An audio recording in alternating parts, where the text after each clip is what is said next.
This week's miracle, like last week, happens on and about the Sea of Galilee. It's Jesus and Peter walking on the water, quite a remarkable story. It can be found in both Matthew, Mark and John's Gospel, but we're going to be primarily looking at it from Matthew, where it's in chapter 14 and verses 22 to 33. Now, this miracle happened straight after the feeding of the 5,000. So Jesus gets his disciples to go into a boat and he sends them off onto the other side of the Sea of Galilee. And Jesus went into the hills by himself to pray.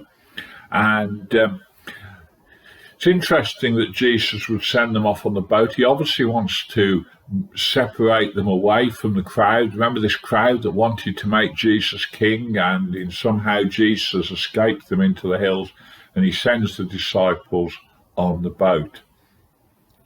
So away they go on the boat. Now, they're not actually going to go very far. They are really just going across a corner of the lake. It's worth noting that different versions of the Bible give where they were going different destinations. So some say Capernaum, that's in John. Some say Bethsaida. Mark says the land of Gennesaret. Actually, although you might think this is a contradiction, all these things are really more or less in the same place. Many people think Bethsaida was actually a suburb of Capernaum anyway. So away they go onto the lake, and up comes this huge, great storm. There's a great wind, and this wind somehow manages to move the boat into the midst of the sea. Remember, they were only going across the corner of the lake. Now the Bible says they are in the middle of the lake. And it's not surprising that they were scared and frightened about what was going to happen. The disciples were just doing what Jesus asked them to do when the storm hit them. I find that a bit of a worrying truth myself, that if I'm doing what Jesus has asked me, then I think life should all go well. But certainly for the disciples here, following Jesus' instructions lands them up in the middle of a big storm. The winds cause the boat to blow out into the middle of the lake. John's Gospel actually tells us it was a time of darkness, so that it is pitch dark. Not many of us now have experienced that sort of darkness because we are accustomed to electric lights and street lights and all sorts. But we need to understand this would have been pitch dark. You can't see your hand in front of your face. It makes the storm much worse. It makes the worry, I think, of the concern much worse. And I'm sure they wondered, what has happened here? Has Jesus deserted us? And I'm sure we've all felt like that in times of trial. But the truth is, of course, far from the fact that Jesus does not deserve us.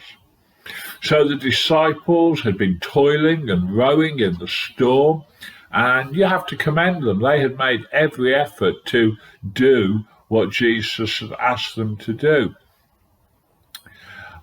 Sometimes we need a miracle to get to our destination or to complete a task that Christ gives us.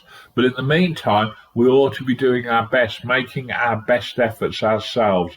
And they were doing that. They were working hard, but they were becoming overwhelmed by the problems and obviously feared they might sink. So the disciples needed someone to save them. And about the fourth watch of the night, the Bible says, Jesus comes on to them, walking on the sea. And he said quite a strange thing. He said he would have passed them by. Bible says this happened between 3 a.m. and 6 a.m., which was the fourth watch. So by this time, most commentators think the disciples had been on the sea for about 9 hours. and yet they'd rowed, according to John, only 25 or 30 furlongs, which is about 3 or 4 miles. So they haven't really made much progress, and there they were. So Jesus comes to his disciples walking on the sea, and he was going to just pass them by. Most commentators think that when the Bible says they were now in the middle of the sea, they were probably about 3 miles from shore. And so Jesus has walked 3 miles across this stormy water in order to get to the disciples. Quite an amazing thing. But there's a test for the disciples in this, because he says Jesus would have passed them by, but they realized that it was him. When he heard them crying out in fear, he stopped and came to them. If you like, it was almost a test to see if they were paying attention. I'm sure in that pitch darkness there was something about Jesus that enabled them to see him. I wonder what you think that might have been when Jesus says he's the light of the world. Was there some light as he walked in the pitch dark on the water? The disciples, although they saw Jesus coming, they were very troubled, saying it's a spirit, or they cried out in fear. The word that's translated troubled in some Bibles is quite a strong word. It means terrified. And the word that's translated spirit literally means phantom. So the fear described here is a very great fear of these fishermen who've been on the sea and probably in many, many storms. It's easy, isn't it, when we're in storms to let our imaginations run away with us. And I think that was what had happened to some of the disciples. They were just so scared. It was so dark, their imaginations were just running away with them. So Jesus starts to talk to them and says to them, "Be of good cheer, it's I, don't be afraid." What great, powerful words they are that Jesus says, and perhaps says to us in our troubles. But what an amazing thing for Jesus to be walking on water. But actually, Peter, he really wants to be closer to Jesus, so he says, "Jesus, let me come on the water to be with you," in verse 28 now. So some people want to view this as being a very negative thing. To be honest, I don't share their view. I think it's a positive thing. Some people, some commentators want to say that Jesus is trying that Peter is trying to show off in front of the other disciples. But I think that Peter has 3 things going on here. The first one, he says, if you are really Jesus, then you can let me come to the water on you. He didn't doubt the power of Christ to enable Peter to walk on the water. Second, he had a desire to be with Jesus. Peter had many faults that the Bible picks up on at different points, but one of his faults was certainly not his love for Jesus. Peter had a great affection for Jesus, and he wanted to be with him. So it was quite simple as that, really. So Peter gets out of the boat and he's able to walk on the water for a little while, but then he begins to doubt, and when he doubts, he sinks, really. Jesus said to him at first, "Come," and that word from Jesus enabled him to walk on the water. Peter did not walk on the water in his own strength. He walked on it in the strength of Christ. But slowly, his own doubts and fears began to outweigh the strength that he felt from Jesus. And as that happened, he began to sink.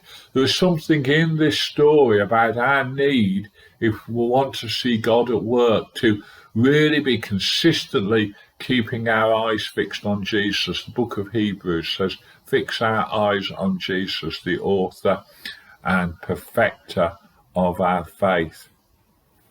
So Peter cries out, "Lord, save me." And of course, Jesus does. Spurgeon said, "To walk on the water is not an essential characteristic of faith, but to pray when you begin to sink is." Peter didn't drown, he was saved by Jesus. And that was good news. So Jesus, according to Matthew, stretches out his hand and catches him. And so they head back to the boat. Immediately they're back in the boat, the storm is stilled. And something else quite remarkable happens, that it's the Bible seems to say, immediately, this is in John's Gospel, immediately the ship was at land where they wanted to go. So somehow, miraculously, the ship got from 3 miles out in the lake to the destination they hoped to get to. I don't know how you think that happened. Was that another miracle? Is this 3 miracles? Or is it that they just didn't notice the time had elapsed after Jesus got in the boat? And the final thing about it is that they worshipped Jesus as a result. What happened as a result of this miracle? They became to see even more who Jesus was, that he was indeed God in the flesh, that he was the one that had power over nature.